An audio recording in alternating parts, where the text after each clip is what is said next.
ചേട്ടാ ചേട്ടാ എന്റെ പൈസ മൊത്തം പോയി. മെസ്സേജ് വന്നു. ഞാൻ മറ്റേ സൂക്ഷിച്ച് വെക്കുന്ന പൈസ ഇല്ലേ, അത് മൊത്തം ഞാൻ എടുത്ത് ഷെയർ മാർക്കറ്റ് ഇട്ടു. അക്കൗണ്ട് ബാലൻസ് ഇല്ലാന്ന് പറഞ്ഞു മെസ്സേജ് വന്നിരുന്നു. വേണ്ട, അവരൊന്ന് വിളിച്ചു ചോദിച്ചു. അവർ ഹിന്ദിയിലാണ് സംസാരിക്കുന്നത്. മാർക്കറ്റ് അടിഞ്ഞ എവിടെ? ഞാൻ കണ്ടിട്ടില്ല. നിഫ്റ്റിയും ഷെയർ മാർക്കറ്റിലെ നിഫ്റ്റിയും സെൻസെക്സും ഒക്കെ അതൊക്കെ ആരാ? നിന്നെ ആരാ ഇതിന്റെ അകത്ത് ചേർത്തത്? ആക്ച്വലി ഇത് ഞാൻ തന്നെ അക്കൗണ്ട് ഉണ്ടാക്കി ഷെയർ മാർക്കറ്റിൽ ഒരുപാട് പൈസ കിട്ടും എന്നൊക്കെ പറഞ്ഞിട്ട് ഞാൻ തന്നെ കയറിയതാ. ഞാൻ അമേരിക്കയുടെ മാർക്കറ്റ് ഇടിഞ്ഞില്ലേ? അമേരിക്കയുടെ പൈസ അല്ല ഏട്ടാ, എന്റെ പൈസയാ ഞാൻ ചോദിക്കുന്നേ. ഞാൻ ജോലി ചെയ്ത് കഷ്ടപ്പെട്ടുണ്ടാക്കിയ പൈസ.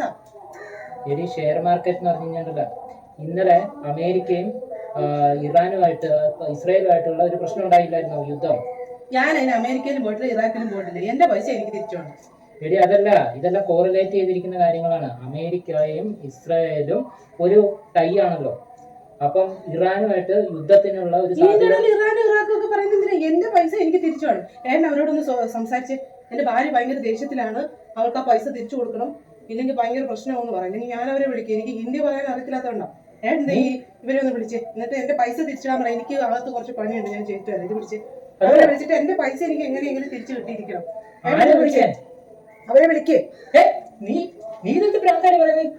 ആരെ വിളിക്കാനേ പറയണേ? സെൻസെക്സ് എന്താണെന്ന് അറിയത്തില്ലാത്ത ഇവിടെയൊക്കെ പൈസ ഷെയർ മാർക്കറ്റ് ഇടിപ്പിച്ച് എന്നെ തരാം.